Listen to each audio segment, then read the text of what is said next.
ती आहे म्हणून आपण सगळं काही करू शकतो. ती कोण आहे मी तुम्हाला पुढे सांगणारच आहे. आज आपण बनवतो आहे चविष्ट अशी वांगी.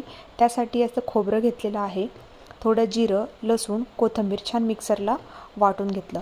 तुमच्यासोबतही असं काहीसं होतं का? प्रत्येक वेळी वांग्याची चव थोडी वेगळीच लागते. जसं माणसांचा स्वभाव वेगळे असतात तसं वांग्यांचंही असतं. तर आपण ज्यामध्ये तो कुठला मसाला भरतो ना, त्यामुळे त्याची खरीच चव बदलत असते. आपण माणसांना जसं वागवतो तसंच त्यांचं वागणं आपल्याप्रती होत असतं. तुम्हाला पटतंय का? नक्की कमेंट करून सांगा. चला आता रेसिपी करू.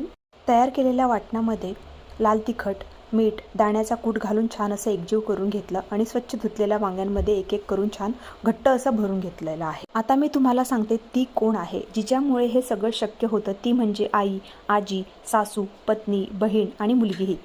घरातली प्रत्येक स्त्री आपल्यासाठी किती काही करते ना, कधी बोलून कधी न बोलता सगळ्यांना जोडून ठेवते. ही रेसिपी मी माझ्या सासूकडनं शिकली आहे आणि आजही त्यांचीच पद्धत जपते. आता तर माझ्या माहेरच्यांनाही माझ्या हातची ही चव फारच आवडते. आता कढईमध्ये पुरेसं तेल घालून घेतलं आहे. गरम झाल्यानंतर वांगी छान मिनिटभर अशी परतून घेतल्यानंतर त्यामध्ये थोडा मसाला घातलेला उरलेला, थोडं पाणी घातलं आणि झाकून वांगी शिजत ठेवलेली आहे. शिजण्यापुरतीच पाणी घाला. जशी अशी वांगी शिजतात तशी तशी घरभर एक आपुलकीचा, आठवणीचा सुगंध असा परत. तिच्यासाठी, तिच्या प्रेमासाठी, तिच्या कष्टांसाठी आणि तिच्या न बोलता दिलेल्या साथीसाठी मनापासून सलाम. तुम्हीही ही रेसिपी नक्की ट्राय करा आणि तुम्ही याला ॲग्री करता का हे मला नक्की कमेंट करून सांगा. आणि अशा छान छान रेसिपीसाठी चॅनलला सबस्क्राईब करायला विसरू नका.